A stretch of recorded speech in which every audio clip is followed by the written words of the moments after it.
Hola, ¿qué tal? Paz y bien, ¿cómo están ustedes? Compartiendo una cápsula nueva con un tema que es apasionante: construir puentes, ecumenismo y diálogo interreligioso. Un tema muy actual que no se conoce bien y por eso vamos en estas cápsulas a tratar de profundizar en ello. Nos acompaña el licenciado Jorge Raúl Estrano, que es coordinador de la Mesa Interreligiosa por el Bien Común de la Universidad Nacional de Rosario, además docente y directivo. ¿Cómo estás, Jorge? Bienvenido. Gracias, padre. Bueno, muy bien.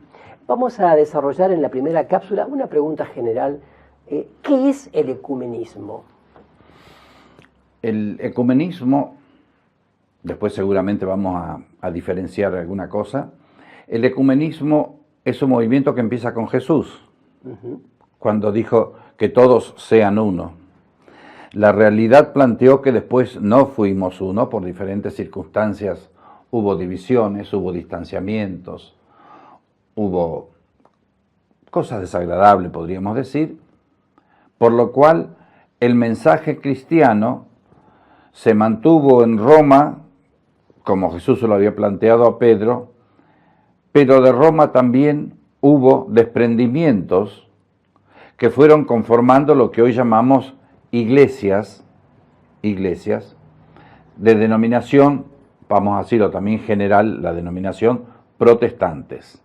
Esto es decir, un mismo mensaje, una misma persona, un mismo referente religioso, un mismo Dios, visto de determinados ángulos, que hizo que los hermanos que compartían esta fe en este Señor único, entre sí no tuvieran relación, es más, muchas veces se tuvieran enfrentados.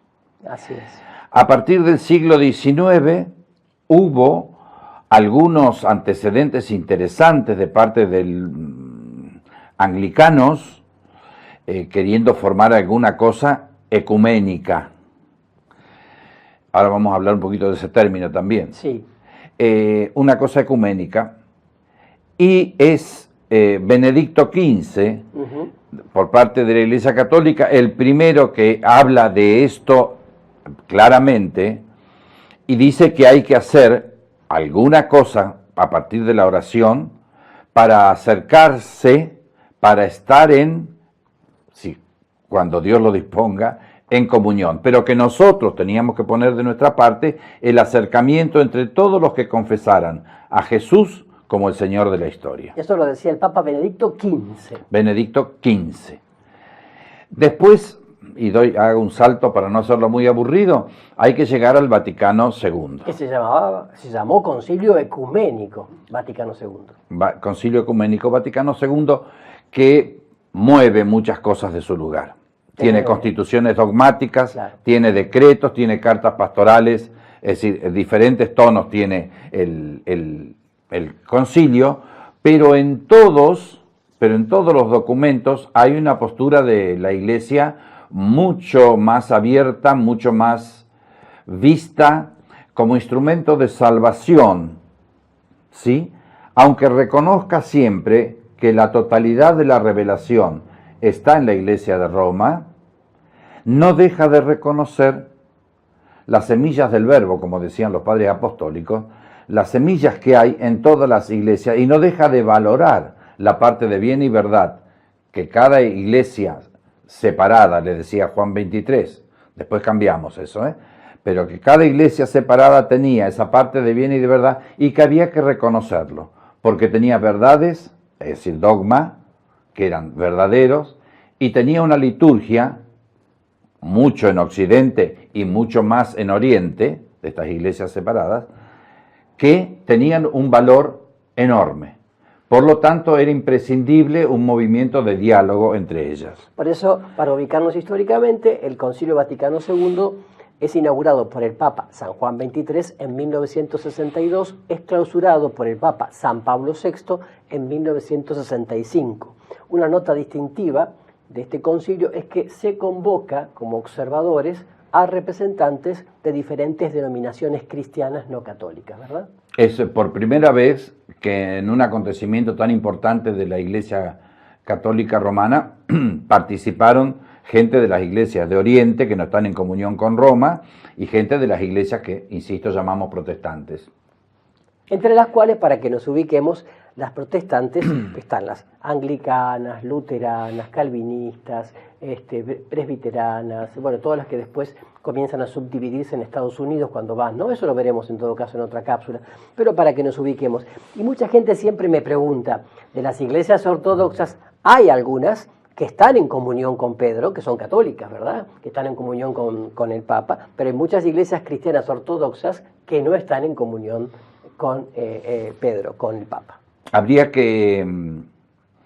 No habría que decir ortodoxas en comunión. Claro. Las ortodoxas todavía no están en comunión con Roma. Claro. Orientales. Las iglesias orientales, que hay una cosa particular, ¿no? Nosotros acá en Rosario, sí, la ciudad de Rosario, tenemos una iglesia oriental que tiene su obispo, que es el padre Ibrahim Salamé. Así es. ¿Sí?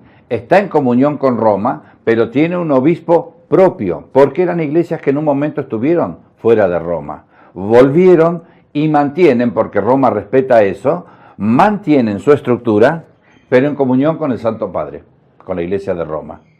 Y está acá, claro, en la ciudad de Rosario, y es iglesia que viene de Siria. Así es. Volviendo un poco al término ecuménico, ¿no es cierto? Vos decías que el Concilio Ecuménico Vaticano II dio un salto muy importante. Y hablabas de algunos documentos donde la Iglesia se presentaba respondiendo a aquella famosa pregunta de Juan 23, Iglesia, ¿qué dices de ti misma? Se presentaba también como una madre dispuesta a recibir y acoger a todos sus hijos, ¿no? Hay algunos documentos... Cuando la Iglesia habla de sí misma, Ecclesiam Suam Lumen Gentium. Sí. Pero específicamente con respecto al tema que nos ocupa hoy, hay dos documentos. Están Nostra Aetate, es decir, nuestro tiempo, que es sobre la relación con las iglesias no cristianas, y después está la Unitatis Redintegratio, es decir, volver a ser la unidad, donde habla de las iglesias cristianas. Son dos documentos fundamentales donde todo el mundo abreva cuando quiere ponerse en esto del diálogo, porque tiene conceptos interesantísimos y son de avanzada. Un poco cerrando esta primera cápsula, queremos recordar que en el hemisferio sur, aquí en Argentina, la semana de oración por la unidad de los cristianos es siempre después de Pentecostés. Sabemos que en Europa no es así. Por eso nosotros, digamos, tenemos un acto ecuménico en Argentina, en cada diócesis, siempre en la semana siguiente a Pentecostés, que es una semana especial de oración por la unidad de los cristianos y también de muchos gestos, ¿no? De puente, de acercamiento, etc. Así es. Por eso entonces, cerrando, la definición de ecumenismo en su etimología. Es el conjunto de acciones que realizan los hombres de fe que creen en Jesucristo para acercar posiciones y poder lograr lo que Jesús le pidió al Padre la última noche de vida terrenal, que todos seamos uno. Ecumene, ¿no? La palabra. De la palabra podemos hablar en otra cápsula, pero sí, es un logro de Occidente que lo toma de Oriente, la ecumene, la casa común.